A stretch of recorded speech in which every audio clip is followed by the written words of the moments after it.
चलो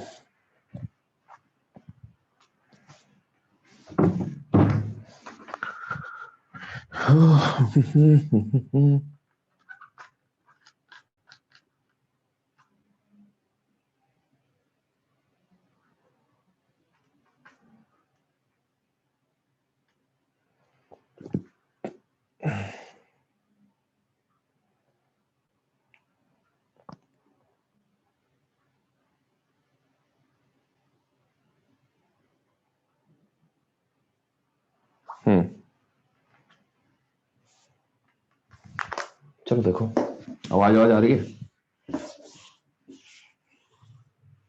आवाज आ रही है? हाँ सर।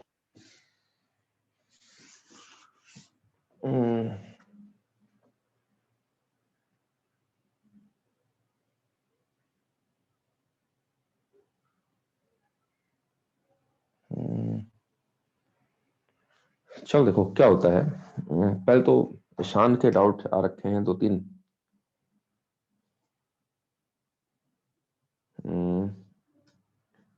कहाँ से डाउट्स? डाउट डाउट डाउट ये है। तो कह रहा है the kinetic energy of a kinetic energy k of a particle moving along a circle of radius r depends on the distance covered। तो काइनेटिक एनर्जी जो है वो डिस्टेंस कवर पर मूव कर रही है, तो total force acting on the particle क्या हो जाएगा? सर्कल में मूव कर रहा है कोई पार्टिकल, सेकंड क्वेश्चन है ये। उसकी काइनेटिक एनर्जी वेरी कर रही है, कैसे करके? as²। एक काम करो, ए पॉजिटिव कांस्टेंट है, ए को कुछ और मान लो, बी मान लो। ए हम जनरली एक्सेलरेशन के लिए इस्तेमाल करते हैं। तो भाई ऐसे यहाँ पर डिस्टेंस कवर है, काइनेटिक एनर्जी हमेशा हाफ एम वी स्क्वायर चलती है, ठीक है ना? तो ये हो जाएगी कहानी। तो यहां से क्या हो सकता है? वी स्क्वायर आ गया है 2b/m/s²। डिफ्रेंशिएट करोगे तो 2b dv/ds, जरा ध्यान देना। 2b/m, ये तो कांस्टेंट है पूरा, s² का हो जाएगा 2s। s के रिस्पेक्ट में पूरी इक्वेशन को डिफ्रेंशिएट कर दो। v dv/ds बन जाएगा आपका 80, ये बन जाएगा 80, 2 से 2 कटेगा, 2b/m into s आ जाएगा। ये तो 80 निकल के आ गया। अच्छा AC कितना हो जाएगा? AC भी होता है, ठीक है ना? AC होता है आपका, कितना होता है AC? v²/r। तो v²/r, यहां से देखो v² कितना आ रहा है? 2bs² डिवाइडेड बाय m, है ना? अपॉन r, ये बन जाएगा। अब क्या है कि हमें मास से बचते हुए निकलना था। टोटल फोर्स एक्टिंग ना, हाँ तो ठीक है ना, टोटल फोर्स एक्टिंग कितना हो जाएगा? नेट एक्सेलरेशन देख लो,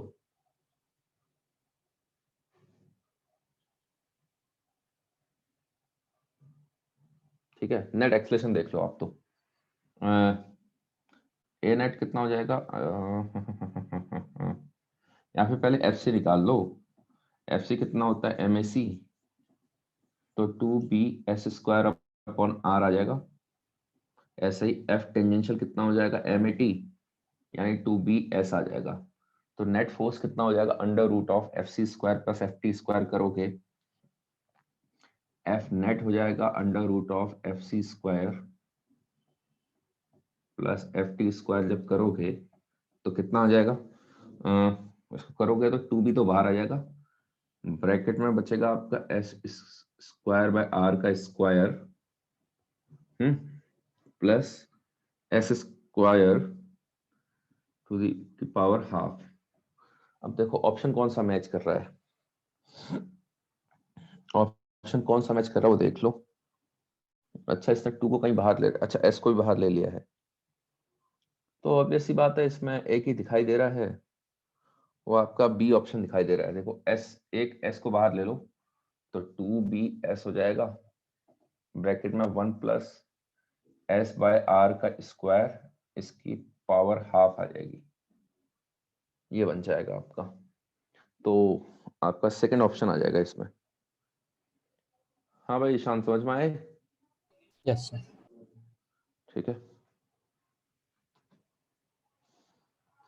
फिर उसके बाद क्या कह रहा है? उसके बाद है पार्टिकल मूविंग, ये ठीक है ऐसा कुछ, एक सेकेंड।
ठीक है,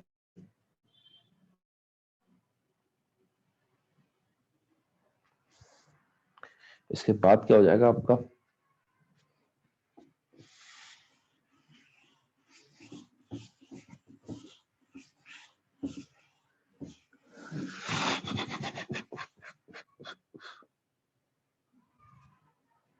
कि अगर आप particle moves with a D acceleration long a radius so that any moment, तो दोनों इक्वल हैं, यानी वी स्क्वायर बाय आर और एटी बराबर आ रहे हैं।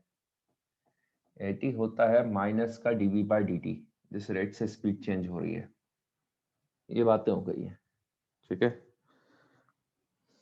Equal in magnitude at initial moment, the speed of the particle शुरू में वी नॉट है, तो as a function of distance cover, तो एटी को क्या मैं लिख सकता था? माइनस का v d v upon d s, ये भी तो लिख सकता हूँ। एटी कैसा काम करता है? एटी काम करता है जैसे कि नॉर्मल लीनियर एक्सेलरेशन काम करता है। तो बस वो सर्कल में मूव कर रहा है, कितना डिस्टेंस कवर कर लिया है, एस कर लिया है।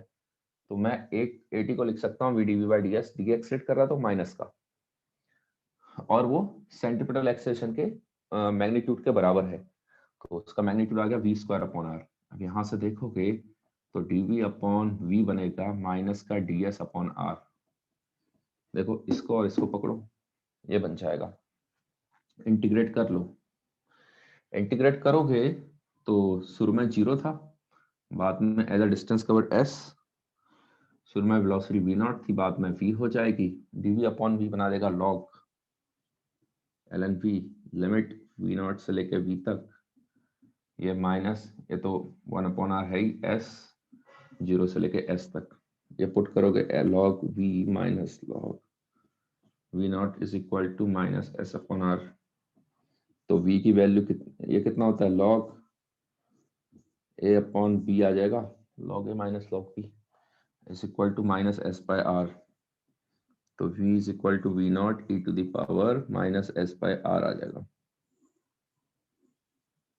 ठीक है, ये कहानी हो जाएगी। ये हो गई बातें।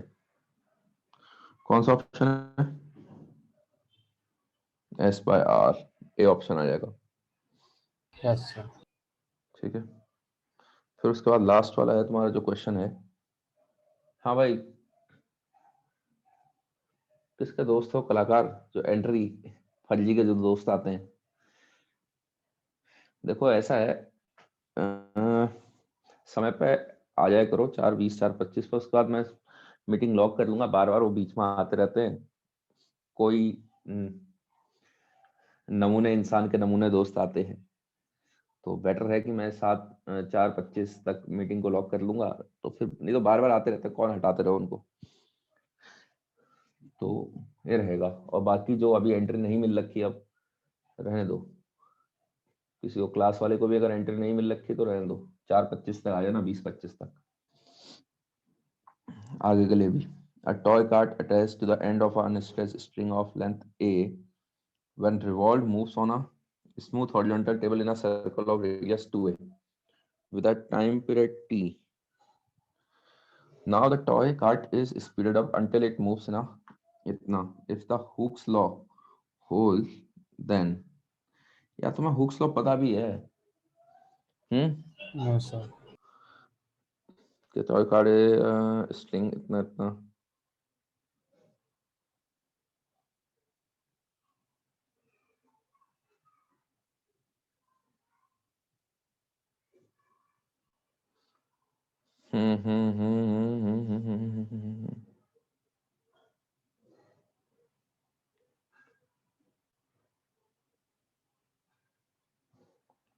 अनस्टेड स्ट्रिंग ऑफ लेंथ ए है। हाँ यार, फिर ऐसे नहीं कर पाओगे, ऐसे नहीं कर पाओगे, फिर इसको बिना हुक्स लॉ के नहीं हो पाएगा, क्योंकि हुक्स लॉ से हमें टेंशन मिलेगी, टेंशन के थ्रू आपको जाके करना पड़ेगा। नेट सेंटर के को force mv square by r, लेकिन टेंशन कैसे आएगी?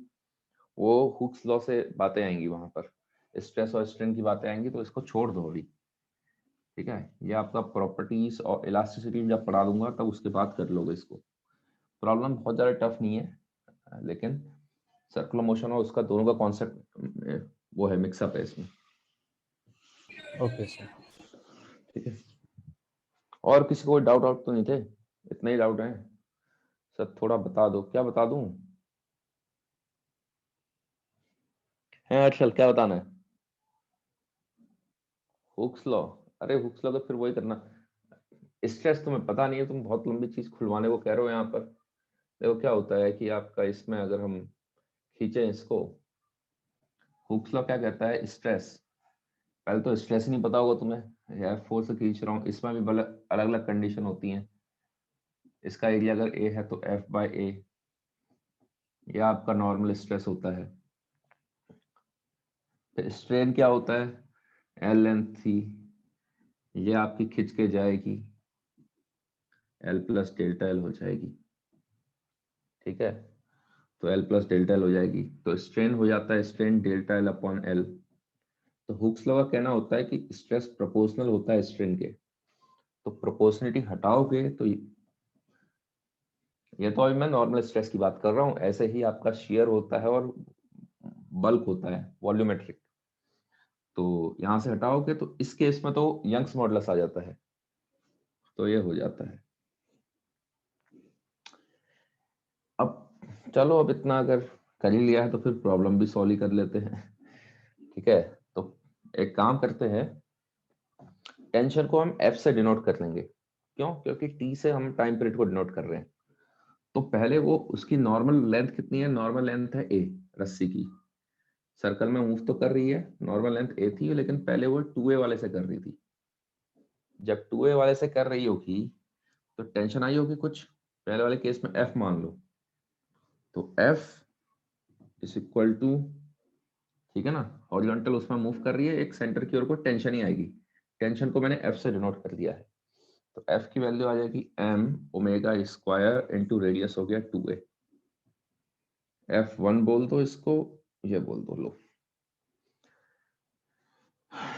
एरिया, एरिया उसका। अब हमारी बात आ गई इससे, हुक्स लॉ वैलिड है, हुक्स लॉ वैलिड है तो F1 बाय उसका cross section area, cross section area किसका? वायर का, ये रस्सी का क्रॉस सेक्शन एरिया। देखो होता क्या है, ऑब्वियस सी बात है, ए लेंथ था, ए से आपकी खिंच के स्ट्रिंग खिंच के आपकी स्ट्रिंग है रस्सी, अब ये आइडल आइडल केस नहीं हो रहा है, हुक्स लॉ वैलिड करवा रहा है, मतलब आपकी रस्सी एक्सटेंसिबल है, ठीक है? तो रस्सी खींच रही है, तो ये आपका यंग्स मॉडुलस डेल्टा एल हो चुका है 2a माइनस ए, इतना खींच चुकी है, पहले ए लेंथ की थी शायद, ये दे रखा ना उसने, ए लेंथ की है शायद पहले, अनस्ट्रेच और खींच के आपकी, हाँ खींच के वो 2a की बन गई है, तो चेंज इन लेंथ आ गया है ए का, 2a माइनस ए, ओरिजिनल लेंथ भी ए है, तो यहां से पुट करोगे तो यहाँ से F1 कितना आ जाएगा? F1 आ जाएगा आपका y कैपिटल ए, एरिया हो गया है, बस ये ए से कट जाएंगे यहाँ पर, ये m ओमेगा 1 स्क्वायर 2a, यहाँ ऐसे ही रहने दो इसको। अच्छा, सेकंड केस में क्या होगा? F2 अपॉन एरिया, एरिया कौन सा, क्रॉस सेक्शन एरिया है, ये जो वायर होगी ना, ये जो स्ट्रिंग होगी, इसका क्रॉस सेक्शन एरिया, ये वाला ये वाला ये वाला एरिया, इधर वाला। अब क्या होगा, एक खिंच रहा है तो एरिया भी कम होना चाहिए, तो एरिया कम होता है, फिर वो इफेक्ट को हम लेके नहीं चल रहे, उसके लिए फिर पॉइजन रेशियो पाना पड़ेगा, तो चीजें हैं। ठीक है, तो हम जब लेंथ बढ़ रही है तो एरिया तो कम होता है, वैसे एक्चुअल में रियल लाइफ में होता है, उसको हम कंसिडर भी करते हैं, डिपेंड करता है प्रॉब्लम के हिसाब से, उसके लिए म्यू पॉइजन रेशियो की जरूरत पड़ती है, वो आगे की बातें हैं। तो फिलहाल यंग्स मॉडुलस 3a माइनस ए कर लो, चेंज इन लेंथ इतना हो चुका है, फाइनल लेंथ अगली बार क्या करवा रहा है उसको, 3a के सर्कल में मूव करा रहा है, यानी रस्सी की लेंथ खींच के कितनी हो गई है, 3a हो चुकी है, ओरिजिनल a थी, ओरिजिनल a थी, तो यहाँ से F2 कितना हो जाएगा, F2 हो जाएगा 2y/a। फिर से सेम यहीं पर पुट करोगे तो 2y इंटू ए हो जाएगा, सेम कहानी है, सेम कहानी है, 2y इंटू ए आएगा m ओमेगा 2 का स्क्वायर, इंटू रेडियस हो गया 3a, दोनों को डिवाइड कर लो, दोनों को डिवाइड करोगे तो क्या बन के आ जाएगा, 1/2 की वैल्यू, 1/2 की वैल्यू आ जाएगी 2/3 ओमेगा 1 का स्क्वायर, ओमेगा 1/ओमेगा 2 का होल स्क्वायर। ठीक है, अब टाइम पीरियड इनवर्सली प्रोपोर्शनल होता है 2 पाई/ओमेगा, तो मेरे ख्याल से ओमेगा 1/ओमेगा 2 आपको T2/T1 दे देगा, T2 मतलब टी डैश बाद वाला, है ना, टी डैश और टी, तो T2/T1 दे देगा, यानी टी डैश अपॉन ए दे देगा, तो टी डैश अपॉन टी का जो वैल्यू आएगा वो आ जाएगा 3/4 का रूट, तो रूट 3/2 आ जाना चाहिए, यानी आपका बी ऑप्शन आ जाना चाहिए, रूट 3/2 टाइम्स ऑफ टी निकल के आ जाना चाहिए। हाँ भाई हर्षल, कुछ पल्ले पड़ी बातें हैं,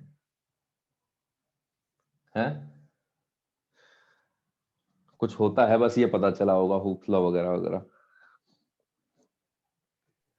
हाँ सर। वही तो कह रहा था, मत करो अभी चीजें, मत खुलवाओ यहाँ पर, अरे जब वो चैप्टर में जाओगे तो जब डिटेल में पढ़ लोगे उस चैप्टर को कर ले जाओगे।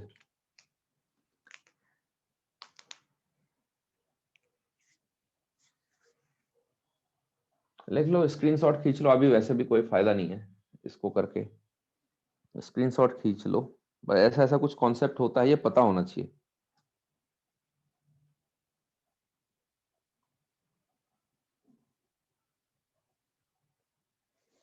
ठीक है,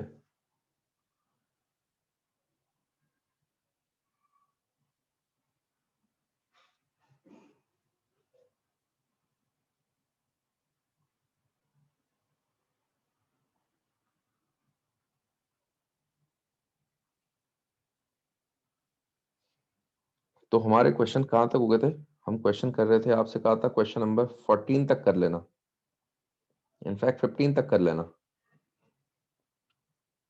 सॉल्व एग्जांपल 15 तक, कोई डाउट है?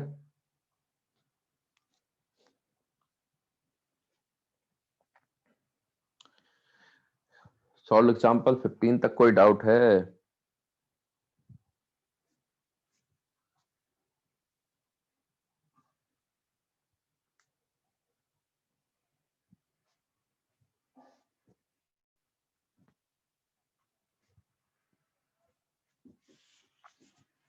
सिक्सटींथ वाला हम चैप्टर के लास्ट में करेंगे, 16 वाले के लिए थोड़ा पहले आसान वाली चीजें कर लेते हैं, अब जो एक्सरसाइज 2 नहीं कर रहा है उसके लिए फिर 16th क्वेश्चन कराना कुछ फायदेमंद नहीं है, तो पहले चैप्टर कंप्लीट कर लेते हैं, फिर क्वेश्चन नंबर 16 को देखेंगे। क्वेश्चन नंबर 16 अच्छा क्वेश्चन है, कुछ नया सिखाएगा आपको, वैसे तो हर कोई क्वेश्चन सिखाता है। अब आ जाती है बात इम्पल्स पे, आ जाते हैं हम लोग, तो 16th वाला हम लास्ट में करेंगे चैप्टर के एंड में, वो भी अगर किसी को इच्छा हुई सीखने की तो। ठीक है, तो आ जाओ, हेडिंग डाल लो इम्पल्स, इम्पल्स हो गया, इम्पल्सिव फोर्सेस हो गया, और फिर हमारा कोलिजन आ जाएगा। तो पहले तो आ गई इम्पल्स की बातें, अब ये इम्पल्स क्या होता है।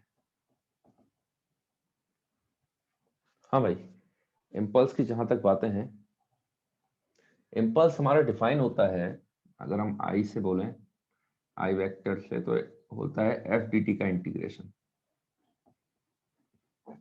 फोर्स इनटू समय। ठीक है, इसको हम और भी कुछ लिख सकते हैं।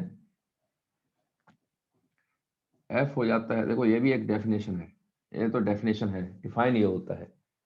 अब आपको पता है इम्पल्स अगर एफ डी टी है, एफ आपको पता है डीपी अपॉन डी टी होता है,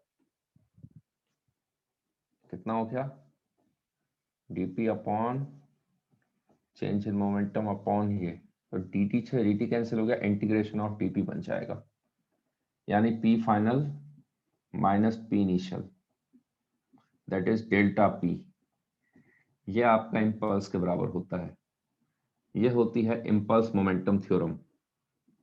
इम्पल्स मोमेंटम थ्योरम जो होती है आपकी, मोमेंटम थ्योरम, वो कहती है कि इम्पल्स जो होता है किसी भी बॉडी को चेंज इन मोमेंटम के बराबर होता है। Impulse by definition F D T है, वो फर्दर जाके डिराइव होके डेल्टा पी बन जाता है। तो ये इम्पल्स की कहानी है, वेक्टर क्वांटिटी है, वेक्टर बना रखा है। ठीक है, कहाँ को लगती है, जहां को फोर्स लग रहा है वहीं को इम्पल्स होती है। Direction of impulse is same as the direction of force, dt तो वैसे ही आपका स्केलर क्वांटिटी है। अच्छा,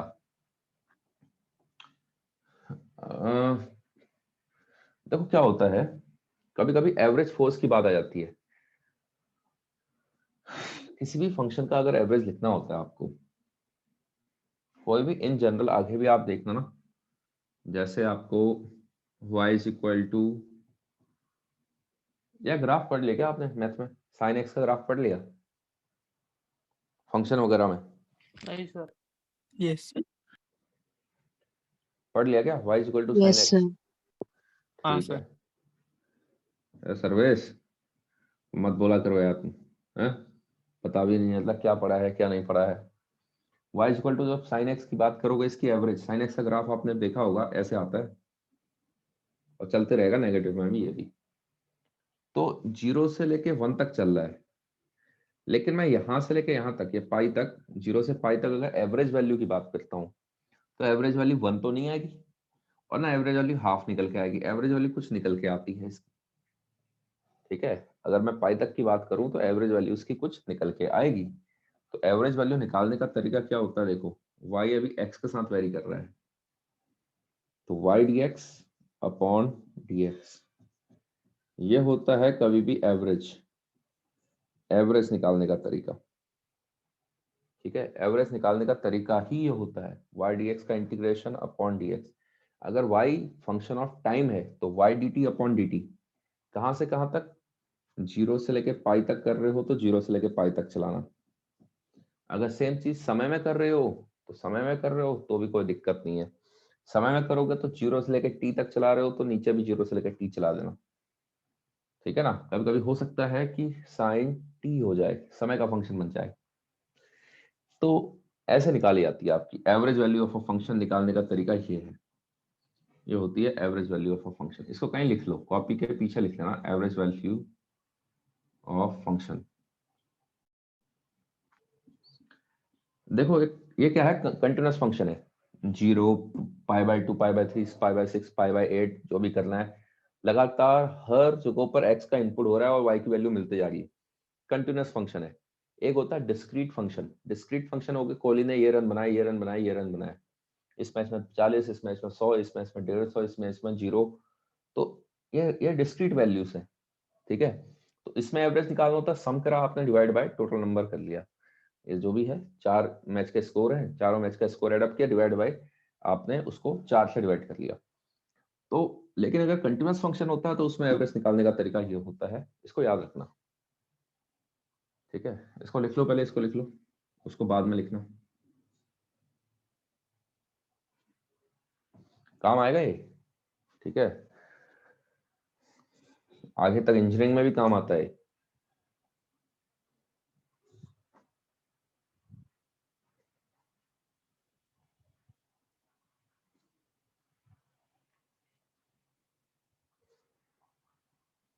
बाकी तो कर ही लोगे इसको, नीचे का तो इंटीग्रेशन x बना देगा ये 0 से लेके पाई, ऊपर अगर आप करोगे तो साइन एक्स का इंटीग्रेशन, वाई की जगह पर साइन एक्स रख दो, साइन एक्स का इंटीग्रेशन हो जाएगा माइनस कॉस एक्स 0 से लेके पाई। पुट करोगे तो 2/पाई निकल के आ जाएगा, 2/पाई निकल के आ जाएगा। ठीक है, ये एवरेज वैल्यू है, average value from x is equal to 0 to x is equal to pi तक की, 0 से लेके पाई तक के लिए एवरेज वैल्यू है। अच्छा 0 से लेके 2 पाई करोगे तो 0 आ जाएगा आंसर, क्योंकि जितना ऊपर आ रहा है उतना ही नीचे आ रहा है, तो एवरेज ऑन एन एवरेज जो साइकिल का एवरेज आएगा पूरे एक एक कंप्लीट साइकिल का जो एवरेज आता है वो 0 आएगा साइन के फंक्शन का। तो ये हो गई average value of a function. Screenshot खींचो, मैं हटा रहा हूं इसको, ये आगे जाके काम आएगा। इसका बताने का रीजन एक था, सर 1 मिनट। इसके बताने का रीजन एक था, इसको मैं क्रॉस मल्टीप्लाई करूंगा, देखो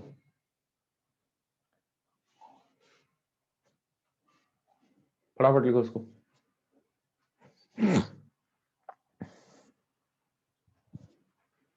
खाली इसको लिखना है डब्बे वाले को कहीं। चलो भाई हटा रहा हूं इसको, स्क्रीनशॉट खींच लो। Sir 2 minute. स्क्रीनशॉट खींचो भाई फटाफट।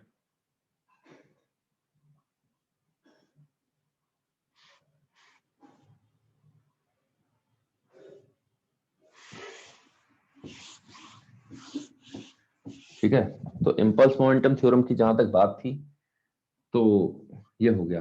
तो जो मैं इसको लिख रहा था, क्या मैं एवरेज फोर्स की कभी कभी बात होती है, एवरेज फोर्स अगर मेरे को निकालना है तो क्या मेरे को ये करना पड़ेगा कि नहीं करना पड़ेगा, एफ डी टी का इंटीग्रेशन अपॉन डी टी का इंटीग्रेशन। तो यहां से मैं ये बता सकता हूँ क्या, integration of F D T क्या दे देगा मेरे को, ये हमेशा देगा आपको average into delta T. D T का इंटीग्रेशन क्या दे देगा, डेल्टा टी, टी इनिशियल से टी फाइनल डिफरेंस निकालोगे तो डेल्टा टी बन जाएगा वो।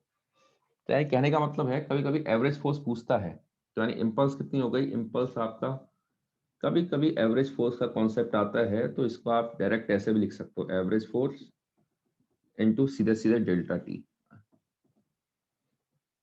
ठीक है, ये कहानी हो जाएगी।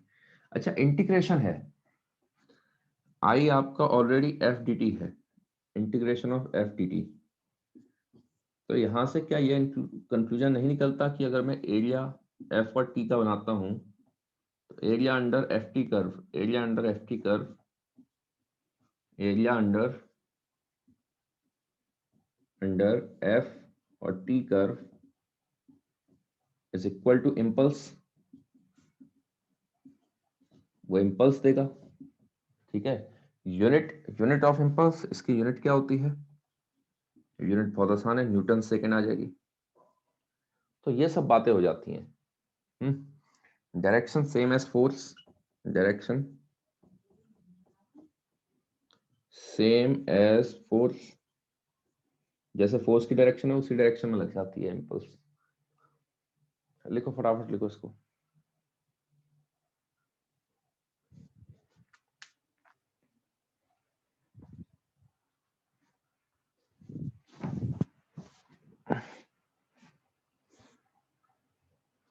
यहाँ पर देखो एवरेज कैसे निकाल रखा है, यहाँ पर फोर्स को टी के साथ इंटीग्रेट कर रखा है तो मैंने नीचे भी टी लिख दिया, अगर एक्स का होता तो मैं नीचे भी एक्स लिखता।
हो गया क्या?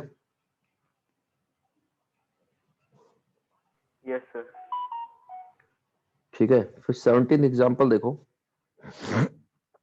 17th एग्जांपल, और ये क्वेश्चन आ चुका है आपका 2 बार आ चुका है शायद, 19 या 20 में भी है और 2005 या 6 के अराउंड है। ठीक है, क्या कह रहा है इसमें? अरे कितना स्लो लिखते हो भाई। क्या कह रहा है 17th एग्जांपल में?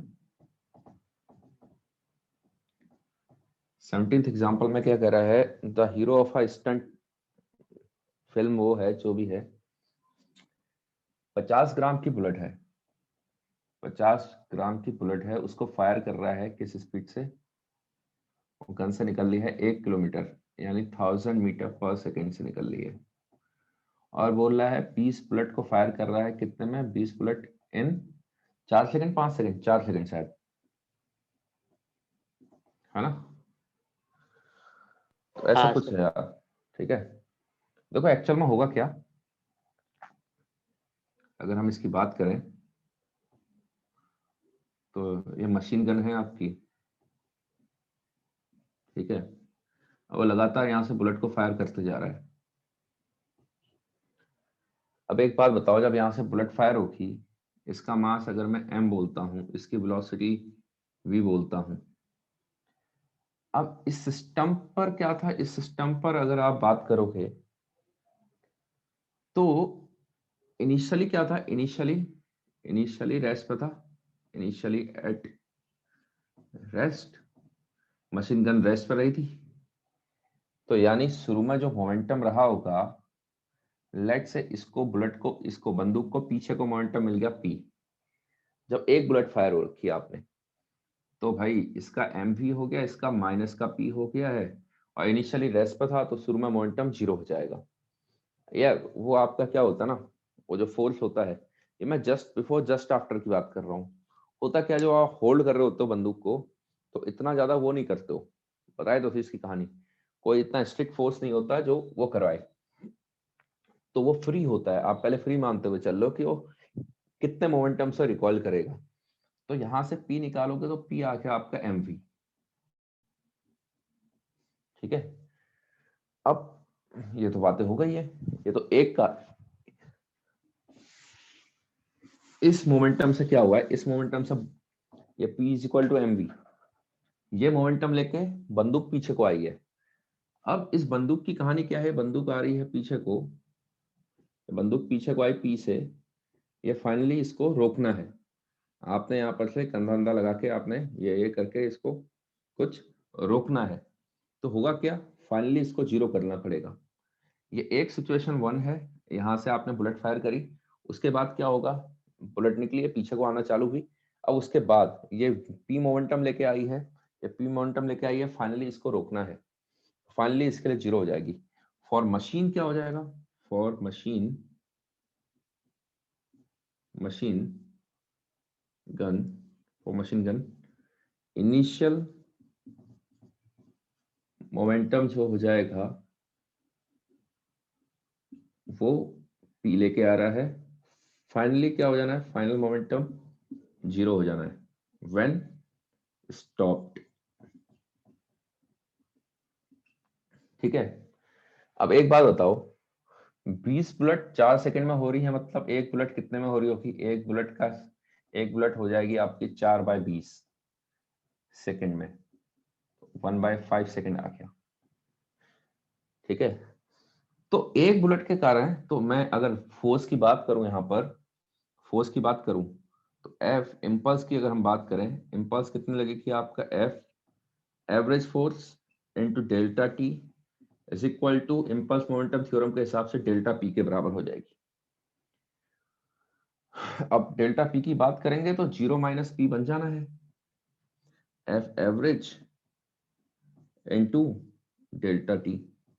देखो अब माइनस प्लस का भी डायरेक्शन का हिसाब किताब है। अगर आप आगे को पॉजिटिव ले लेते हो, अगर आपने आगे को पॉजिटिव ले रखा है, तो फाइनल मोमेंटम में आप क्या पुट करोगे? माइनस का पी, ये हो जाएगा। फाइनल मोमेंटम में आप माइनस का पी पुट करोगे, एफ एवरेज अननोन है तो डायरेक्शन मत दो अभी। डेल्टा टी आप निकाल चुके हो। अच्छा, ये मोमेंटम चेंज किसका रखा है? जब एक बुलेट फायर करी थी, तो एक बुलेट फायर करी थी तो इसको इतना मोमेंटम मिला था बंदूक को, फिर बंदूक के मोमेंटम में इतने का चेंज आ गया है। तो यानी मैं डेल्टा टी क्या पुट करूंगा? 1/5 सेकेंड। ये जो बदलाव आएगा, ये बदलाव आएगा पी को जीरो करना, एक बुलेट के खातिर आ रहा है। तो एक बुलेट कितने समय में फायर होगी? 1/5 सेकेंड में। तो यहां से एवरेज फोर्स क्या निकल के आ जाएगा आपका? एवरेज फोर्स निकल के आ जाएगा P इंटू 5। एम कितना है? एम है 50 ग्राम। 50 इंटू 10⁻³ वेलोसिटी है आपकी 1000 mv इंटू 5, तो ये आ जाएगा आपका 250।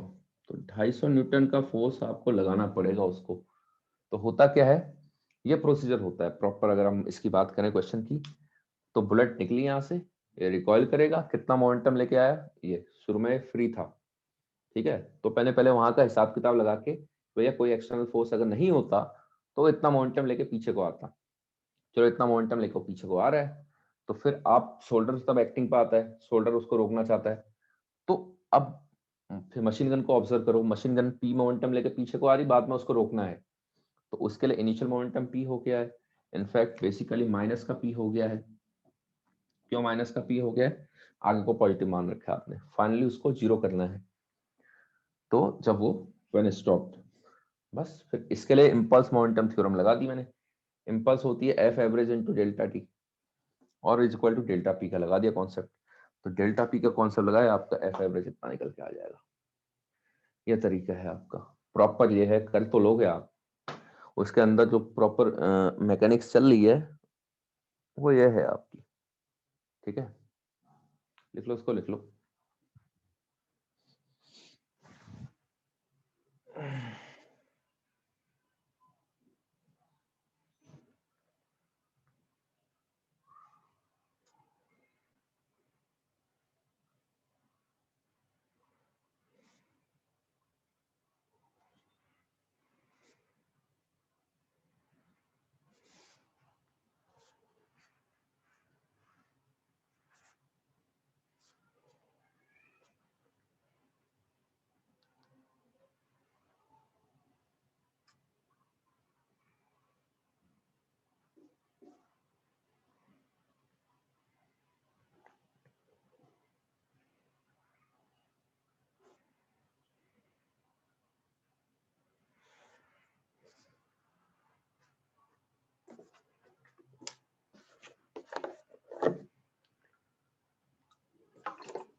हो जाएगा तो बता देना।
क्या हो गया होगा?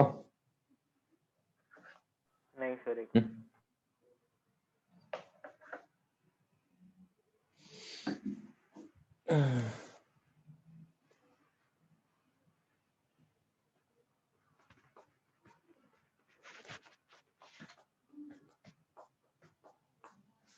अब टेस्ट वेस्ट में बदनामी करा रखे हो क्या? आए किसी के 100 नंबर आए हैं? परसों वाले हाँ टेस्ट में सर, 100 नंबर वाले 100 नंबर। हाँ नंबर से ज्यादा है। हैं? सर आप क्या बोलना क्या चाह रहे हो? फिजिक्स में 100 नंबर आए क्या? नहीं नहीं, फिजिक्स में नहीं। 90 से ऊपर कितनों का है? 90 वाले कोई है?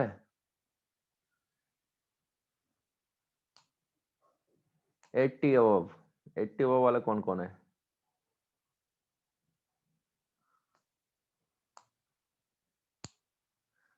Eighty above. अब 80 भी नहीं लेके आया क्या 100 में से? हाँ सर। कितने आए?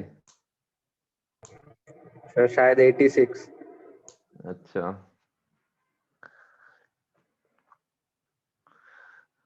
और 70 के ऊपर वाले कितने हैं भाई? 70 के ऊपर वाले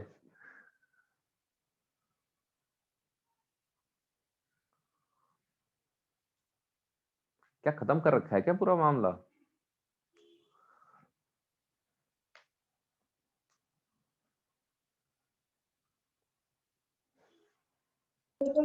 सर 69 है। 58 सर्वेश, तुम्हारे 58 आ गए? हाँ सर। सर मेरे 69 है, मैं बोल रहा था। हाँ हाँ हाँ। और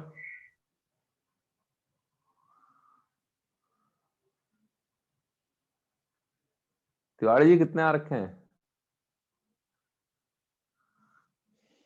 इस बार कुछ 55 के आसपास ही आ रखा है, इतना पढ़ा नहीं था। मैं मेहनत कम कर रहा हूँ, तुम लोग भाई मजे में चल रहे हो बहुत ज्यादा। एक तो वैसे बी बैच में हो, पीछे चल रहे हो, उसके ऊपर भी बाद में भी मेहनत नहीं कर रहे हो, कैसे काम बनेगा यार?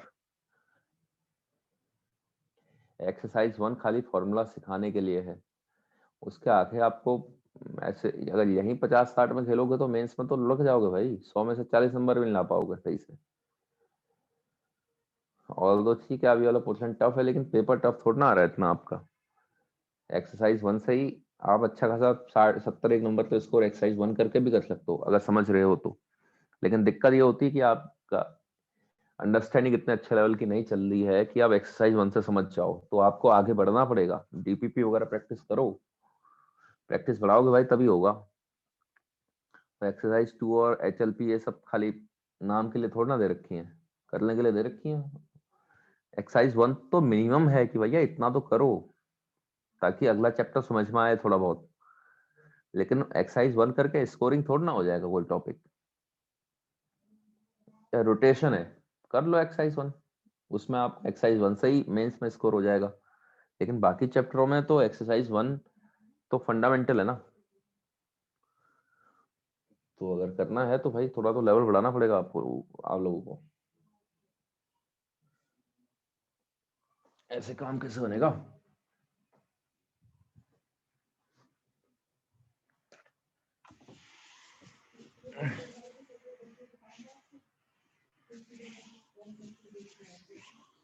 कहता हूँ डाउट भेजो, डाउट भेजो, किसी का डाउट ही नहीं आता। मतलब अगर प्रैक्टिस करोगे तभी तो डाउट आएगा। खाना पूर्ति चल रही है, स्कोर मारोगे तो पढ़ाने में मजा आता है। इसको ऐसा 50 नंबर 40 नंबर लेके आओ, क्या पढ़ाने में मजा आएगा तुम्हें?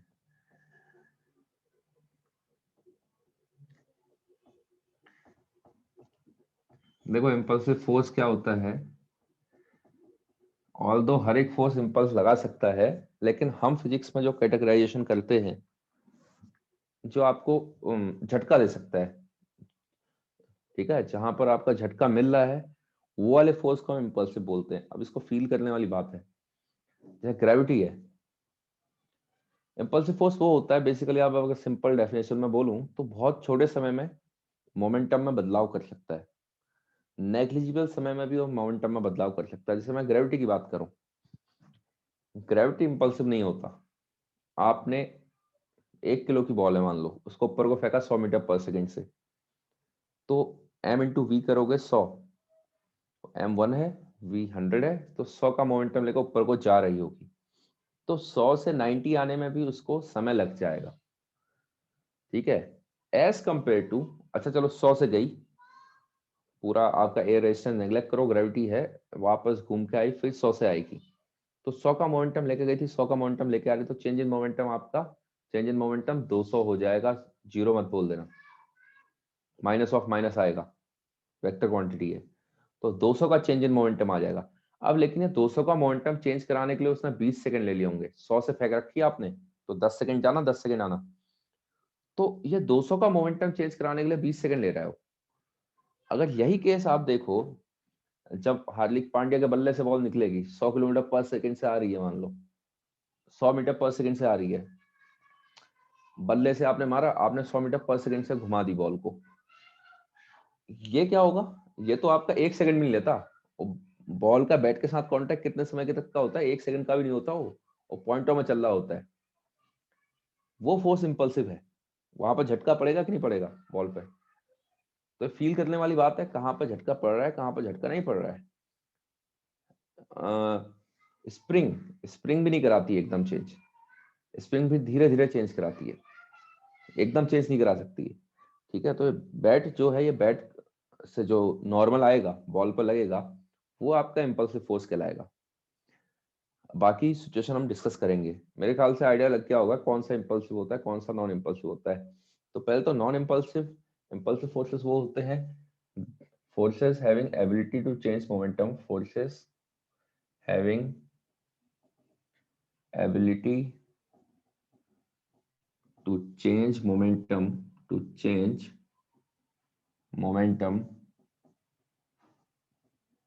in short time,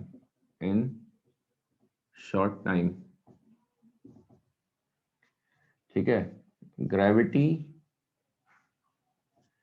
gravitational, in fact field forces, जितने भी फील्ड फोर्सेस हैं, चाहे वो इलेक्ट्रोस्टैटिक फोर्स हो, मैग्नेटिक फोर्स हो, कोई भी फोर्स हो, स्प्रिंग फोर्स,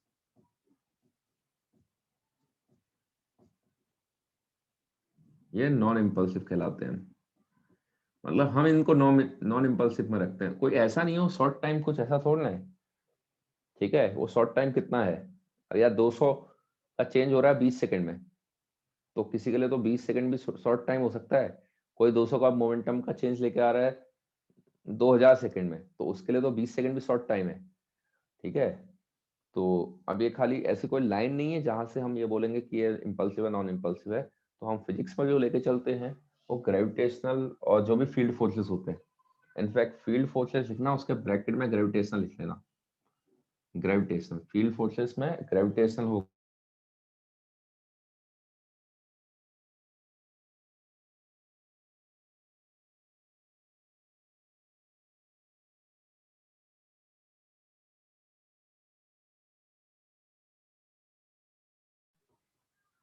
ग्रेविटी के अलावा हमने पढ़ा क्या है, नॉर्मल टेंशन, फ्रिक्शन।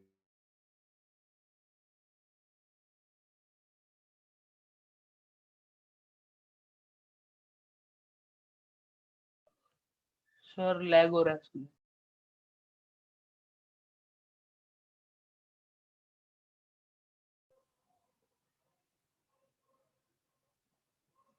सही में लैग हो रहा है, नेट तो सही चल रहा है।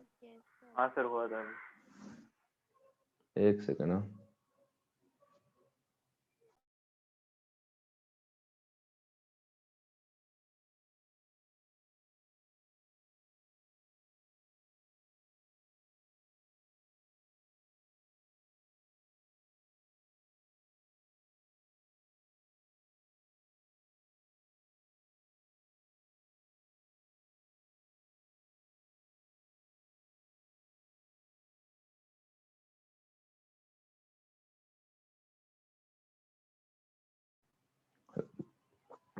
अभी भी लैग कर रहा है क्या? नो तो सर। पहले से बेहतर है। अभी मैंने थोड़ा ना कुछ किया, अभी मैं देख के आया था वहां कहीं, और कहीं टीवी भी तो नहीं चल रखा है नेट। देखो अगर हम टेंशन की बात करें, ठीक है, यार इतना लैग तो नहीं करना चाहिए। अगर हम टेंशन की बात करें तो टेंशन की कहानी कुछ ऐसी है, लेट्स से एक बॉल है यहाँ पर टंगी हुई है। अगर मैं बॉल को यहां से स्ट्राइक करता हूं, एक बॉल आके यहां से टकराती है, लेट्स से बॉल है आपकी, एक बॉल यहां से टकराती है, एक बॉल यहां से टकराती है, एक बॉल यहां से टकराती है। ठीक है, इनको नाम देते हैं ए, बी, सी, डी, और एक बॉल यहां से टकराती है, ई।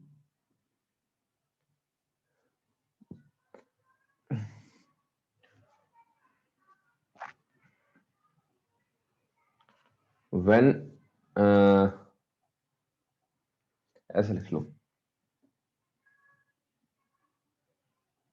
यहां पर लिख लेना स्ट्राइकिंग बॉल, स्ट्राइकिंग,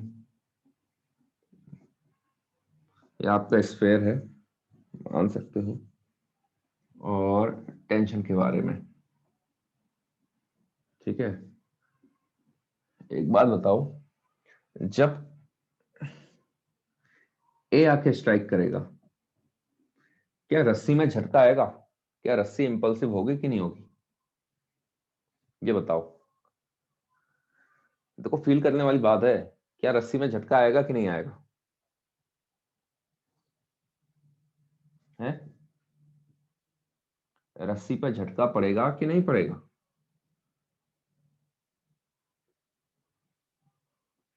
कुछ तो बोलो यार।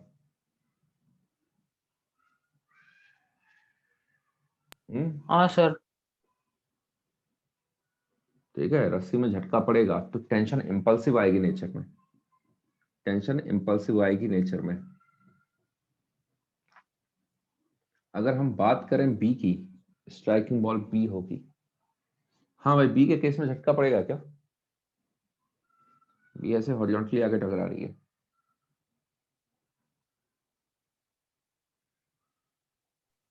नहीं सर। डायग्राम, डायग्राम क्या बताना है, एक बड़ा सा स्पेयर है, ऐसे करके टांग रखा है, अलग अलग बॉल आगे टकरा रही हैं, तो मैं जानना चाह रहा हूँ किस किस केस में रस्सी का जो टेंशन होगा वो इंपल्सिव होगा नेचर में।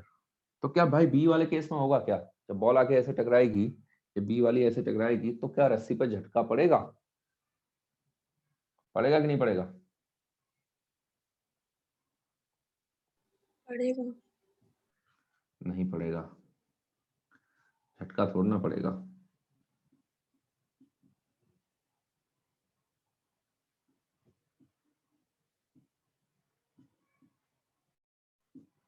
झटका नहीं पड़ेगा, बी वाले केस में नहीं पड़ेगा।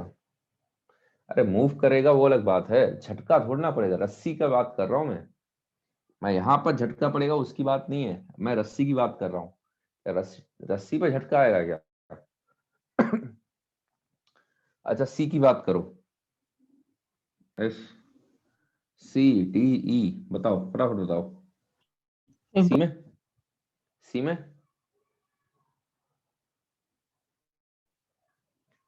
हाँ भाई सी में क्या झटका आएगा रस्सी पे? आएगा सर। नहीं आएगा गधो। क्यों आएगा भाई, रस्सी ढीली पड़ेगी, रस्सी झटका थोड़ा ना देगी। अबे इस केस में तो टेंशन ही जीरो हो जाएगी। हाँ वो जब इसके बाद टकरा रहा है, उसका ऊपर जाके फिर जब वो नीचे आ रहा होगा तब झटका पड़ेगा, लेकिन मैं कह रहा हूँ जब वो कोलाइड कर रहा है तब थोड़ा सा झटका देगा उसको, रस्सी को। रस्सी का तो टेंशन उल्टा, इनफैक्ट टेंशन ही जीरो हो जाएगा, जैसे ही ऊपर को जाना चालू करेगा टेंशन जीरो हो जाएगा इस केस में। इसमें देख लो, इसमें देखो, फिर से रस्सी ढीली पड़ जाएगी, इसमें भी नॉन इम्पल्सिव आएगा, लेकिन ई वाले केस में इम्पल्सिव आना मजबूरी है। ई वाले केस में झटका तो आएगा ही आएगा। ठीक है, ई वाले केस में इम्पल्सिव बन जाएगा।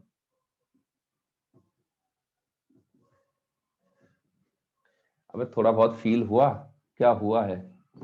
हाँ जब सर। रस्सी ढीली पड़ती है तब इम्पल्स नहीं पड़ेगी उसमें, रस्सी झटका थोड़ा ना दे, झटका समझो, रस्सी का झटका कैसे आएगा, और यो करते वो वाला देखो जरा उसमें। ठीक है, अगर मैं रस्सी से पकड़ा हुआ है, यहाँ पर अपने हाथ समझ लो, अब ये देखो आपने हाथ से पकड़ रखा है, क्योंकि ऑब्वियस सी बात है रस्सी का झटका आपके हाथ में ट्रांसफर होगा। अब देखो कौन कौन से केस में आपके हाथ में झटका पड़ेगा। इस केस में झटका थोड़ना पड़ेगा आपके हाथ में, पड़ेगा क्या? ऐसे पकड़ा हुआ है, बॉल आके स्ट्राइक करेगी तो आपके हाथ में थोड़ा झटका पड़ेगा, लेकिन अगर ई वाली बॉल आके स्ट्राइक करती है, ऐसे करके स्ट्राइक करेगी, आपके हाथ में झटका तो पड़ेगा। अरे आई बात समझ में? हाँ सर। हाँ सर। है ना, विजुअलाइजेशन का खेल है। तो टेंशन के लिए ये है, बस यही अपने आप में सेल्फ सफिशिएंट डायग्राम है, जिसमें आपसे पता चल जाएगा कि झटका आ रहा है कि नहीं आ रहा है इसका। लिख लो इसको, लिखो फटाफट लिखो, फिर हम नॉर्मल और फ्रिक्शन की बात करेंगे।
हो गया होगा?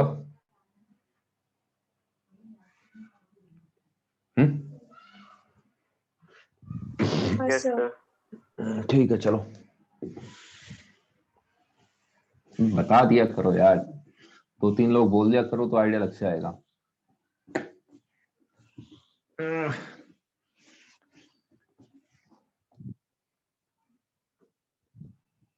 देखो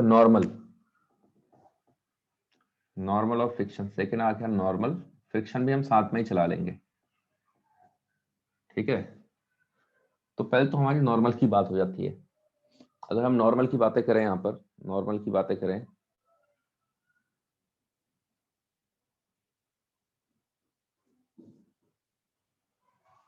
तो नॉर्मल रिएक्शन की बातें करें, जैसे कि ये हुआ, ये ब्लॉक, पहला केस, ये ब्लॉक इस ब्लॉक से आके टकरा रहा है, ए वाला बी से आके टकरा रहा है, ठीक है। ये आ रहा है, ये रेस्ट पर है।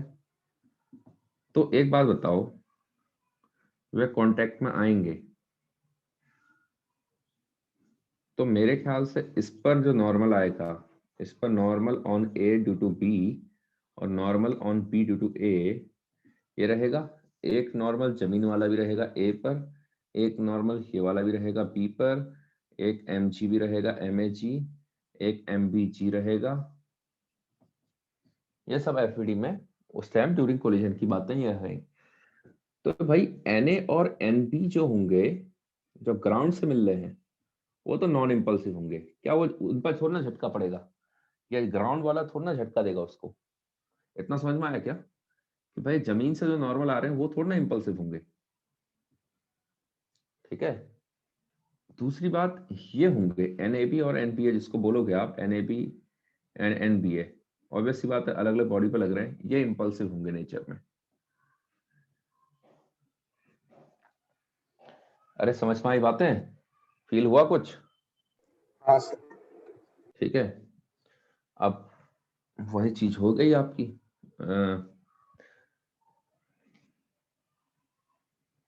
अच्छा, एक और चीज नोट करने वाली है, याद रखना,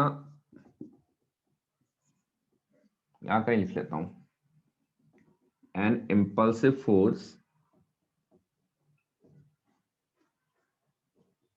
can only be balanced by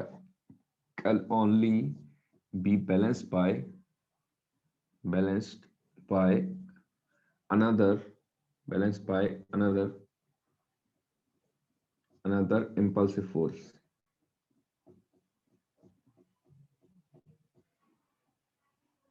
ये याद रखना, एक इम्पल्सिव फोर्स दूसरे इम्पल्सिव फोर्स से ही बैलेंस हो सकता है। ठीक है, अब जैसे कि मैं एक यहां पर क्वेश्चन करते हैं, लेट्स से ये आई आपकी बॉल, एक ये बॉल है,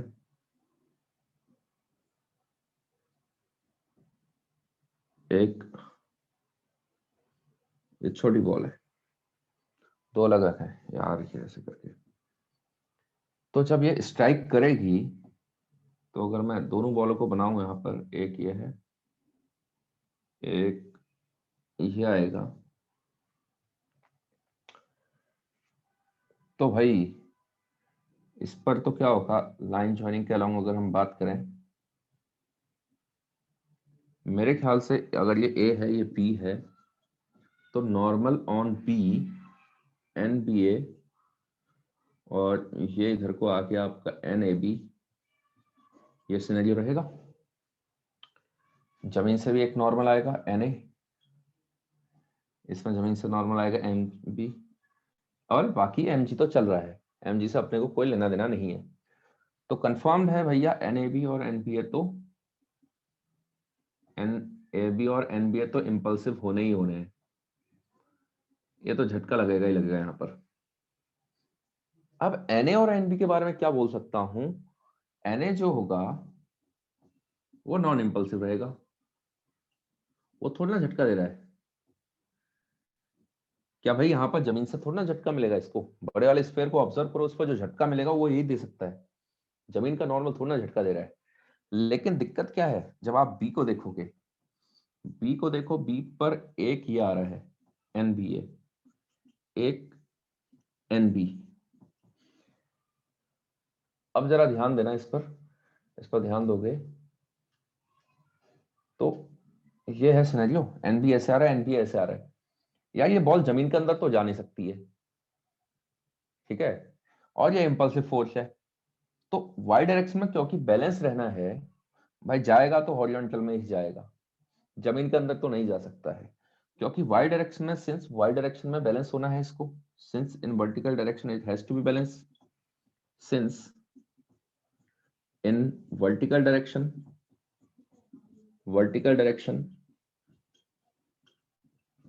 B has to be balanced, मजबूरी है, जमीन के अंदर तो जा नहीं सकता है, balance has to be balanced. So in order to balance component of in order to balance component of NBA, NB must be impulsive,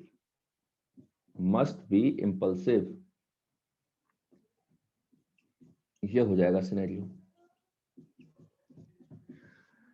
तो इस हिसाब से चलेंगी बातें भैया। एनबीए का जो कंपोनेंट आएगा वर्टिकल वाला, उसको बैलेंस करना है, जमीन के अंदर नहीं जा सकता है। इंपल्सिव फोर्स आ रखा है, इंपल्सिव फोर्स अचानक से मोमेंटम में बदलाव कर सकता है, लेकिन वाई डायरेक्शन में नहीं होगा बदलाव, बदलाव नहीं हो रहा है तो इसको और कौन सा फोर्स बैलेंस कर सकता था, ये mg का तो कोई लेना देना नहीं है क्योंकि वो इम्पल्सिव है ही नहीं नेचर में। तो जब भी आप कोलिजन इम्पल्स या झटके की बात करते हो तो हमेशा इम्पल्सिव फोर्सेस के बारे में बात करते हो। तो ये वाला जो फोर्स आ जाएगा ये आपका इम्पल्सिव आ जाएगा नेचर में, जो ग्राउंड से आ रहा है आपका नॉर्मल। आई बात समझ में?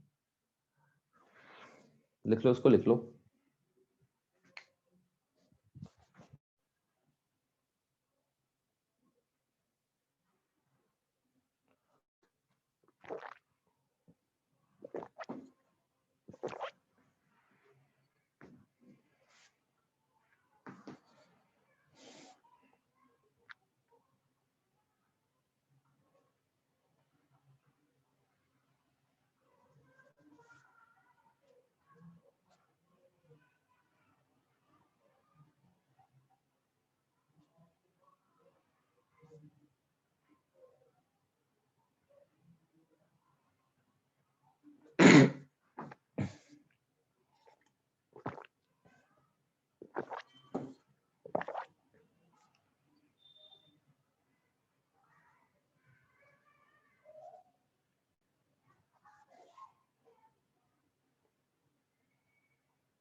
हो गया क्या?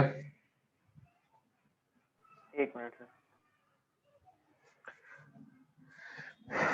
देखो, अगर यहाँ पर फ्रिक्शन होता ना जमीन पर तो भी इंपल्सिव हो जाता है।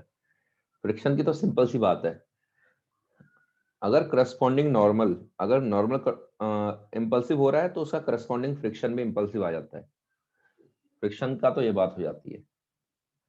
जैसे इन केसेस में यहाँ का जो फ्रिक्शन होता है वो इंपल्सिव नहीं होता, ठीक है ना। अगर यहाँ कोई फ्रिक्शन होता तो इंपल्सिव नहीं होता, क्योंकि Na और Nb इंपल्सिव नहीं है। हाँ, इस डायरेक्शन में होता, पहली बात तो लगेगा नहीं, जिस हिसाब से रियल लाइफ सिचुएशन है उस हिसाब से यहाँ पे फ्रिक्शन आएगा नहीं, और अगर आता तो इंपल्सिव हो जाता वो। क्यों? क्योंकि आपका ये है, ठीक है। पहली बात तो आएगा नहीं। क्यों नहीं आ सकता है? क्योंकि अगर इंपल्स आ गया, फ्रिक्शन का इंपल्स आ गया किसी भी एक बॉडी पर, तो भाई वो गाड़ी एक्सीलरेट हो जाए, वो तो एकदम मोमेंटम में बदलाव करेगा। वाई डायरेक्शन में कुछ होना ही नहीं है ना।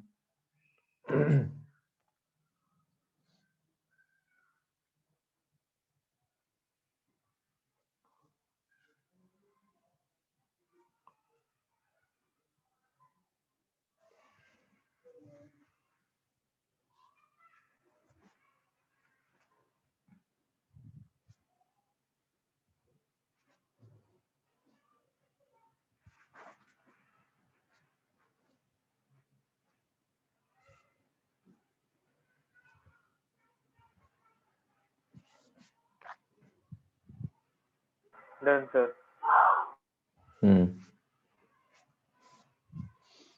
ठीक है। तो फ्रिक्शन के लिए एक सिंपल सी बात लिख लेना, if the normal is impulsive then corresponding, friction के लिए आप सिंपल सी बात ये लिख सकते हो, if normal is impulsive then corresponding friction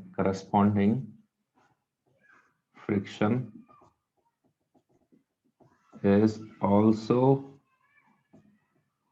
impulsive। ठीक है। तो यह सिनेरियो हो जाता है। इस वीक की पहली क्लास है ना? इस वीक 2 क्लासेस है, 3 है फिजिक्स की।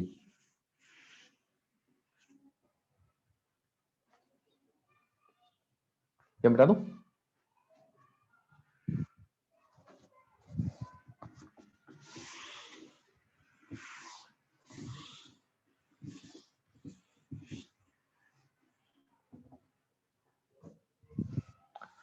तो ये सिनेरियो हो जाता है। 2 ही है ना? चलो हाँ ठीक है। सर, और एक बोर्ड की है। बोर्ड की कौन ले रहा है? आपको इसमें मेंशन थोड़ा ना होगा, टीचर थोड़ा ना मेंशन होगा। नहीं सर। अच्छा चलो कोई और ले रहे होंगे, बढ़िया है। बोर्ड वाला पढ़ाने में वैसे भी मजा नहीं आता। तुम्हें तो ये पढ़ाने में मजा नहीं आ रहा है, काम धाम कर नहीं रहे।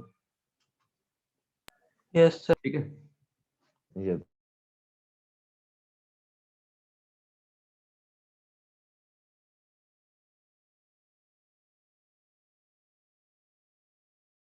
सर अटक गए सर आप।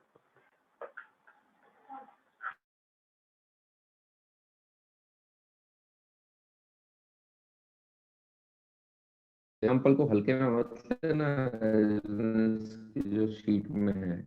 इनफैक्ट कोई भी कोचिंग की शीट में जो होते हैं लोग है और एक्सरसाइज 1, लेकिन उतना दिमाग चाहिए। क्या है, एम मास की है, लेट से यू से आ रही है, ये एम मास है, एम मास रेस्ट पर है। ठीक है, इस पर आके स्टक कर जा रही है, इसके साथ हो जा रही है। बाद में क्या हो जाएगा, ये इनिशियली ये आपका 0 था, इसकी ये 0 था, ये 0 था। ये इनिशियल है सिचुएशन। आपसे जानना चाह रहा है इंपल्सिव फोर्सेस के बारे में और फाइनल वेलोसिटी सिस्टम की कितनी हो जाएगी। क्या मैं इसको ऐसे बना दूं, फाइनली क्या होगा, फाइनली क्या हो जाएगा, ये सिचुएशन है, ये सिचुएशन है, ये इसके अंदर अगर एम्बेडेड हो जाती है, इसके अंदर अगर ये एम्बेडेड हो जाती है, ठीक है, तो लेट से ये आपका v मिल गया है, ये आपका इसको v मिल गया है, ये सिनेरियो हो जाएगा। अब ऐसी ऐसी बातें हो गई हैं तो इसके आगे बढ़ने में ही फायदा है। ठीक है, किसको देखें, इनका नाम दे दे क्या, बुलेट का नाम ए दे देते हैं, इसका नाम बी दे देते हैं, इसका नाम सी दे देते हैं। तो अगर मैं ए की बात करता हूं, एक एक को लेके देखते हैं। एक बार अगर हम बुलेट की बात करें, बुलेट पर जो इंपल्स लगी होगी, तो ऊपर को इंपल्स लगेगी नॉर्मल की, बताओ यहाँ आएगा ऊपर को, जब उसके साथ फोर्स ऊपर को लगा होगा। ग्रेविटी वगैरह से कोई मतलब नहीं है, ग्रेविटी वगैरह से कोई मतलब नहीं यहाँ पर।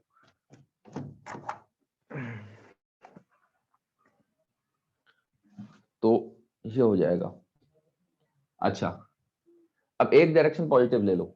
अगर लाइट से मैंने ऊपर को पॉजिटिव ले लिया है तो आई एन प्लस का आएगा normal is equal to change in momentum.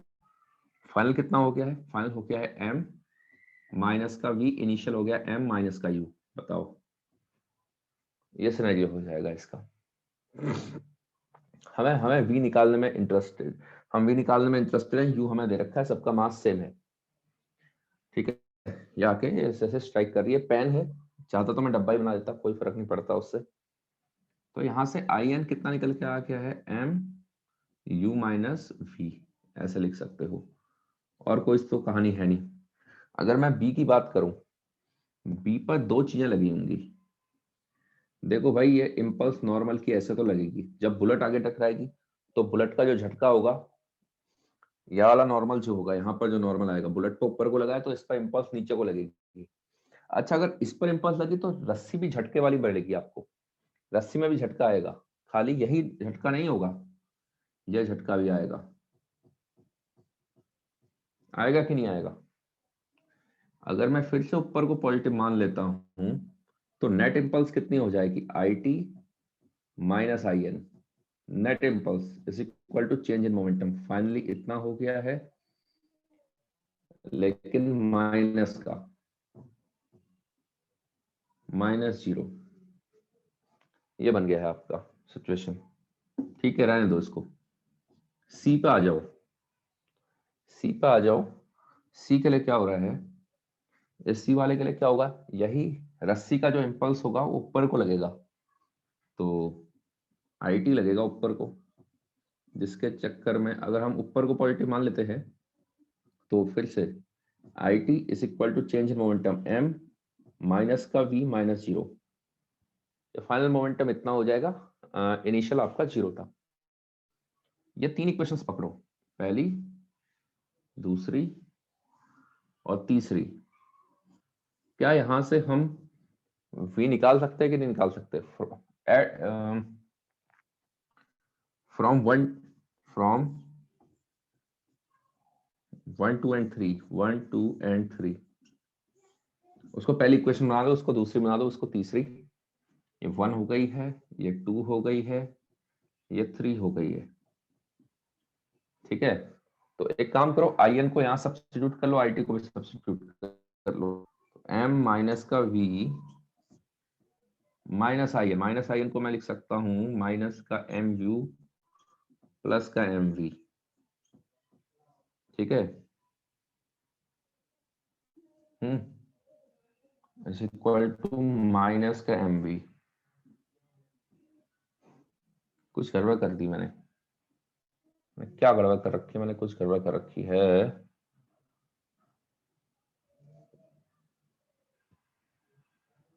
Hmm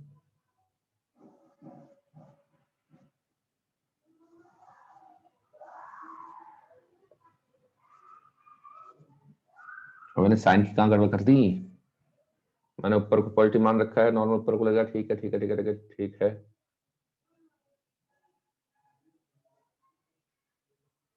M minus V,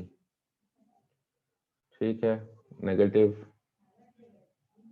minus final minus initial, सही कर रखा है।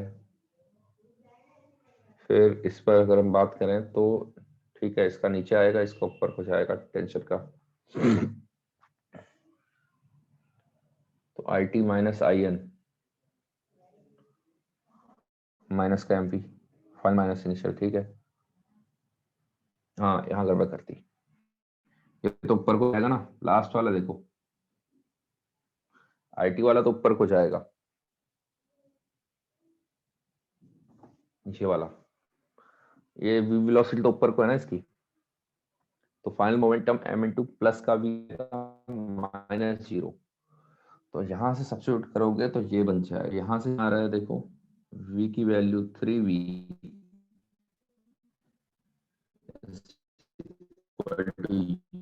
आप हर एक इम्पल्स निकाल सकते हो।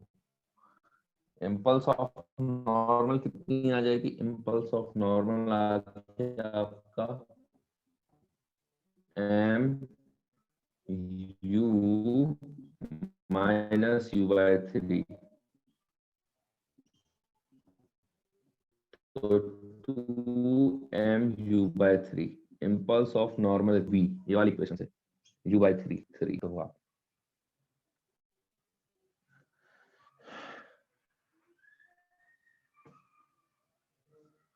लिख लो इसको, लिख लो, सही से लिखना।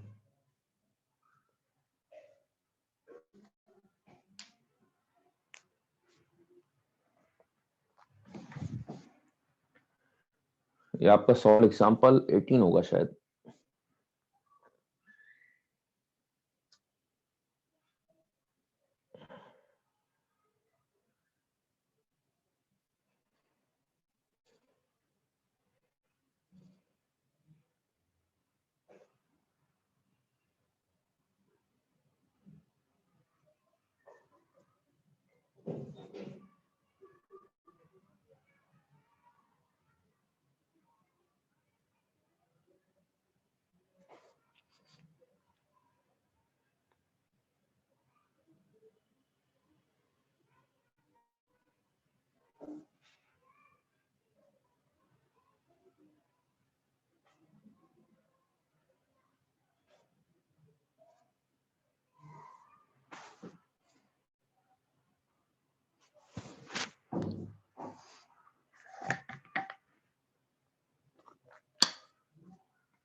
हाँ भाई, जिसका हो जाएगा वो सॉल्व एग्जांपल 19 पे कर लेना।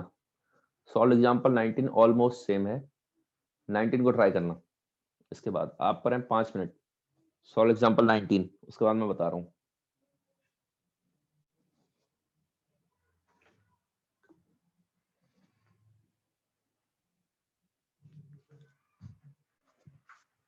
ठीक है, सॉल्व एग्जांपल 19 कर लेना इसके बाद।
हो गया होगा।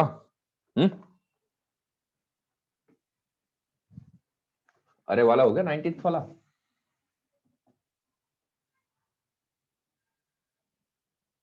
19th वाला हो गया तो बताओ।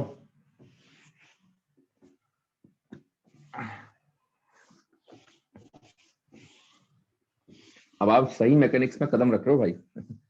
अभी तक तो मैकेनिक्स का एक हिस्सा चल रहा था, यहाँ से सारी थोड़े अच्छे लेवल की है मैकेनिक्स। देखो उसमें भी वही है, क्या बोलते हैं 19th वाले में, 19th वाले में क्या होगा आपका, 19th वाले में एक मास ये है, एक ये है, ये दे रखा है, ठीक है, एक ये दे रखा है, एक ये दे रखा है।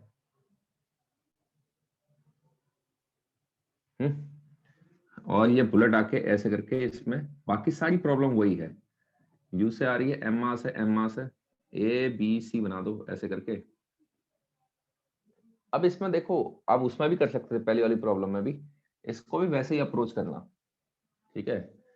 बाद में क्या होगा, बाद में ये बिफोर की सिचुएशन है, इसका कोई स्पीड नहीं है, इसका कोई स्पीड नहीं है। फाइनली सिचुएशन क्या हो जानी है, फाइनली सिचुएशन होनी है कि भाई बुलेट इसके अंदर चले गई है, बुलेट इसके अंदर चले गई है। अब भाई इन दोनों की स्पीड तो सेम हो जाएगी v, और इसकी स्पीड सेम होनी मजबूरी है, क्योंकि रस्सी खिंच नहीं सकती है, इनएक्सटेंसिबल रस्सी है, मान लिया आइडल केस लेके चल रहे हैं, तो ये हो जाएगा। अब एक एक को ध्यान से देखो, अगर मैं सी को देखता हूं सबसे पहले, या ए को देख लो, ए को देख लो, ए पर क्या हुआ होगा, ए पर लगी होगी इंपल्स, लगी होगी आगे को, टेंशन ने झटका दिया होगा, जब टकराया होगा, इस पर टकराया होगा, टेंशन का झटका आगे को आएगा, तो आगे कोई पॉजिटिव मान लेते हैं। तो मेरे ख्याल से I T is equal to final momentum हो गया एम वी प्लस का, है ना, सामने की डायरेक्शन पॉजिटिव है, माइनस इनिशियल 0। अगर मैं बी को देखता हूँ, बी से बढ़िया है, पहले सी को देख लेता हूँ। सी पर, सी क्या है आपकी, बुलेट है, बुलेट पर नॉर्मल आई होगी, नॉर्मल की इंपल्स पीछे को लगी होगी, तो क्या लिख सकते हो आप, आंखें को पॉजिटिव मान रहा हूं मैं फिर से, तो माइनस का आई लिख देना, पता ना इंपल्स पीछे को लगेगी, तो ये हो जाएगा आपका। तो माइनस का I N is equal to final momentum कितना था, एम यू पॉजिटिव का, ये भी पॉजिटिव था, ये भी पॉजिटिव है। फाइनली आपका इतना जा रही है, बुलेट के बारे में अगर लिखना हुआ तो ये लिखेंगे हम। अच्छा बात बची किसकी, बी की। बी पर क्या होगा, बी पर दो लगेंगे, एक झटका यहां से लगा नॉर्मल का इंपल्स, एक रस्सी का लगेगा पीछे को, I T, I T I N plus का आएगा, आई टी माइनस का आएगा, क्योंकि मैंने फिर से आगे को पॉजिटिव मान रहा हूं। Is equal to final momentum हो गया है इसका एम वी प्लस का, माइनस इनिशियल मोमेंटम है 0। बस वही 3 इक्वेशन सब्स्टिट्यूट करो, इनफैक्ट एडअप कर डालो, सबको एडअप कर डालो, अपने आप ही लेफ्ट हैंड साइड 0 हो जाएगी। Add 1 2 and 3, add 1 2 and 3। देखो आपके हाथ में डिपेंड होता है आप डायरेक्शन कहां को पॉजिटिव मान रहे हो। एड 1 2 एंड 3, तो LHS तो 0 हो जाएगा भाई, I N minus I T minus I N plus I T, LHS 0 हो गया। राइट में क्या बचेगा आपका, राइट में आपका बन जाएगा 3mv माइनस mu, तो v की वैल्यू u/3 आ जाएगी, और इसके बाद आप सारी इंपल्सेस निकाल सकते हो, ठीक है। इसके बाद आप सारी इंपल्सेस निकाल लोगे, आई एन वगैरह सब निकल जाएगा। एक अल्टरनेट अप्रोच भी थी। अल्टरनेट तरीका क्या है, अल्टरनेट अप्रोच, अल्टरनेट अप्रोच क्या है इसकी बेसिकली, एक सेकेंड ना, इतना लिख लो पहले। अल्टरनेट अप्रोच क्या देखोगे, इसके हम सिस्टम की बात करेंगे। इसके सिस्टम की अगर हम बात करें तो सिस्टम पर कोई एक्सटर्नल फोर्स है ही नहीं, हॉरिजॉन्टल में फ्रिक्शन नहीं है, रस्सी मैंने ए बी सी तीनों को सिस्टम में ले लिया है, तो क्या ये आपस में जो झटका पड़ रहा है, ये जो झटका, ये सब तो इंटरनल बन जाएगा, और जब कोई एक्सटर्नल फोर्स है नहीं तो सिस्टम के लिए मोमेंटम कंजर्व हो जाएगा। अगर कोई एक्सटर्नल फोर्स है नहीं तो सिस्टम के लिए मोमेंटम कंजर्व हो जाएगा, हॉरिजॉन्टल डायरेक्शन में कोई एक्सटर्नल फोर्स है थोड़ा ना इसमें, ठीक है। अल्टरनेट अप्रोच में आप ये बोल सकते हो फॉर सिस्टम सिस्टम में कौन कौन ले रखा है, a plus b plus c summation f x 0 है, कुछ नहीं है ना, टेंशन वेंशन सब तो इंटरनल बन गई, नॉर्मल इंटरनल बन गया जब टकराएगा वो। अच्छा यहाँ पर अगर फ्रिक्शन होता ना बॉटम पर, सपोज कर लो फ्रिक्शन होता, तो भी आप मोमेंटम कंजर्वेशन लगा सकते थे बिफोर और just before and just after colliding. क्यों? क्योंकि भाई जो शुरू में मोमेंटम था और बाद में मोमेंटम सेम, देखो क्या, क्योंकि फ्रिक्शन जो आता है यहाँ पर, फ्रिक्शन जो आता, अगर इसको मैं 22 मिनट के बीचों बीच डालूं ऐसे करके इंसर्ट कराओ इसमें, तो फ्रिक्शन यहाँ पर नॉन इंपल्सिव आते नेचर में, ये वाले नॉर्मल इंपल्सिव नहीं होते, तो फ्रिक्शन इंपल्सिव नहीं आता। और अगर फ्रिक्शन इंपल्सिव नहीं आ रहा है तो मोमेंटम में एकदम बदलाव नहीं आ सकता है, तो एकदम बदलाव नहीं आ सकता, तो जस्ट बिफोर जस्ट आफ्टर तो आप लगा सकते हो, जस्ट बिफोर जस्ट आफ्टर आप मोमेंटम कंजर्वेशन लगा सकते हो। जैसे कोई पार्टिकल आपका हवा में एक्सप्लोड करता है, ऐसे जा रहा था v वेलोसिटी से u वेलोसिटी से जा रहा था, दो टुकड़ों में टूट जाता है, तो जस्ट बिफोर एक्सप्लोजन और जस्ट आफ्टर एक्सप्लोजन आप मोमेंटम कंजर्वेशन लगा सकते हो। हाँ, लंबे समय के बाद नहीं लगा पाओगे, क्योंकि लंबे समय के बाद समय अगर बढ़ गया, समय ज्यादा हो जाएगा तो ग्रेविटी मोमेंटम में चेंज करवा देगी, लेकिन इंस्टेंटेनियस मोमेंटम में चेंज कौन करवा सकता है? ओनली इंपल्सिव फोर्सेस, ठीक है। तो फिलहाल की बात ये है, इस पर x में 0 है तो p initial is equal to p final हो जाएगा। इनिशियल कितना था? mu, बाद में सबको साथ चलना है, mv plus mv plus mv, तो v की वैल्यू कितनी आ गई है? u/3 निकल के आ गई है। आप ये भी कर सकते थे, ठीक है।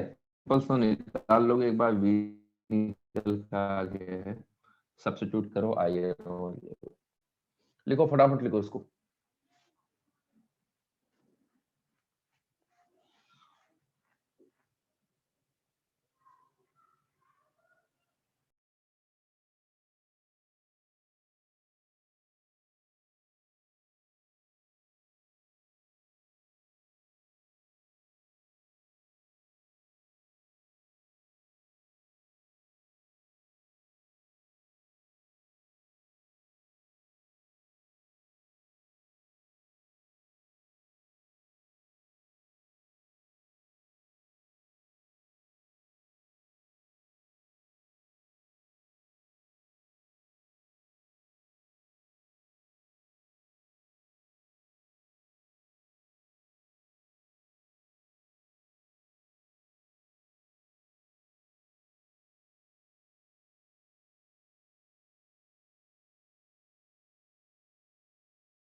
देखो अगला क्या है इसमें, टाइप्स ऑफ कोलिजन है क्या, ठीक है। वो थ्योरी वाला पार्ट करा देते हैं अगले वाले में, अगली क्लास में सीधा न्यूमेरिकल पर उतरेंगे फिर। हाँ भाई, अगला क्या है? वही है ना, कोलिजन और इम्पैक्ट। कोलिजन और इम्पैक्ट, कोलिजन एंड इम्पैक्ट, और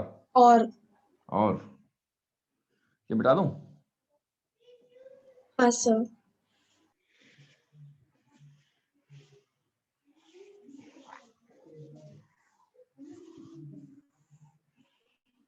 एक लाइन लिखो, एक लाइन का एक पहले क्वेश्चन, इस टाइप के भी क्वेश्चन देख लो। अब धीरे धीरे कॉन्सेप्ट बिल्टअप होंगे, जैसे ये है आपका particle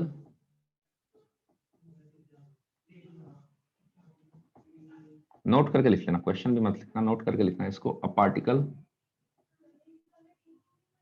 moving with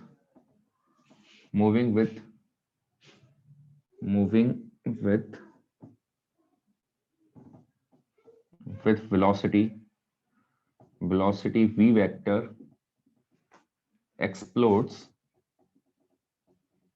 in air into three masses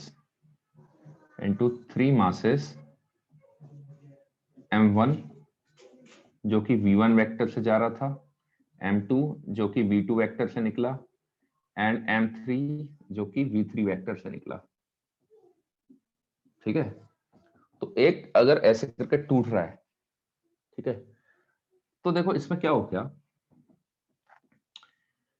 since explosion is due to internal forces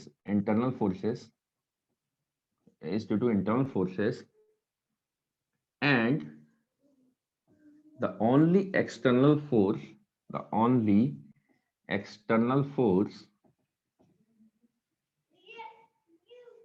is gravity, which is a non-impulsive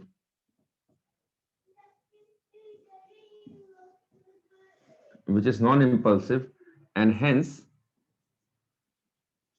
cannot change the momentum of system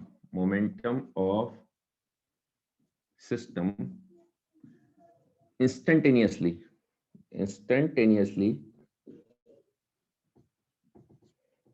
cannot change the momentum of system instantaneously,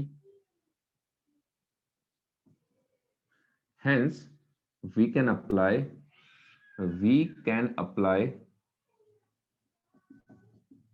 momentum conservation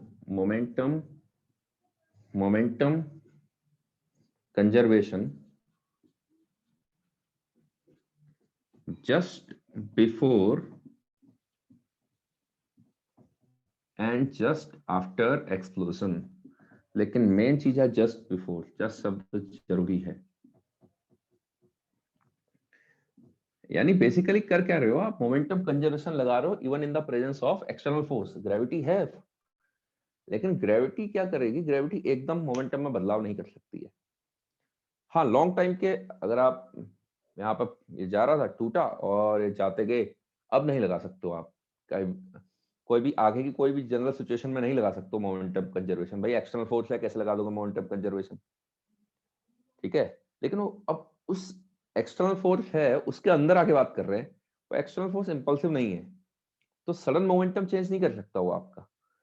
तो मजबूरी है, तो मजबूरी क्या है, तो यानी अगर ये जा रहा था m मास का था, v वेलोसिटी से जा रहा था, ठीक है, बाद में इसके टुकड़े हुए, एक यहाँ को गया m1 v1 वेक्टर, मतलब जो भी है डायग्राम क्या बनाना, तो आप ये सीधा लिख सकते हो, क्योंकि मैंने ऑलरेडी वेक्टर फॉर्म में बोल दिया, तो डायरेक्शन तो क्या ही देनी है आप।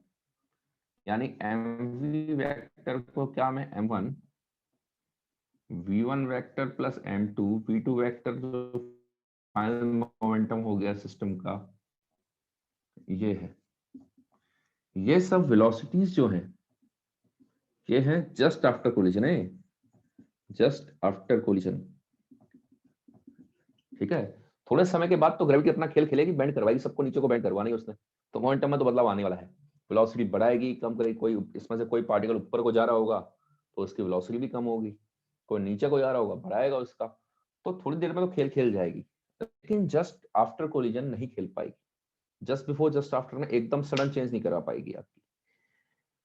जैसे कि आपका जब बॉल आई, बल्ले से मारी, अब जैसे गेल वेल मारेगा, बॉल फट गई दो टुकड़ों में, वहां पर मोमेंटम कंजर्वेशन नहीं लगा सकते हो आप, क्योंकि बॉल का टूटना जो हो रहा है वो बल्ले के कारण हो रहा है और बल्ले का फोर्स इंपल्सिव होगा। वहां पर आप ये momentum conservation just before just after नहीं लगा सकते हो।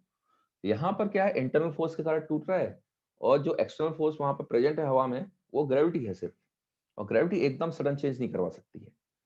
तो ये सब कहानियां हैं। ये सारे टाइप के जो क्वेश्चंस हैं ये सब सेंटर ऑफ मास वाले चैप्टर में ही डील होते हैं। लिख लो, इसको लिख लो।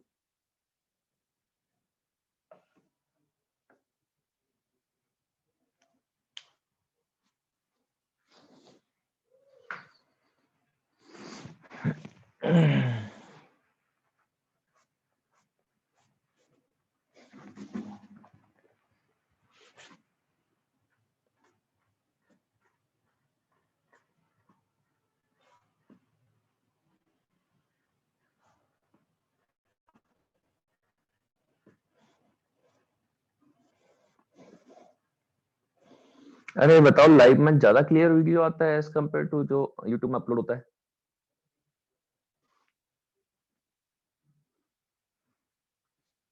क्या हो गया भाई?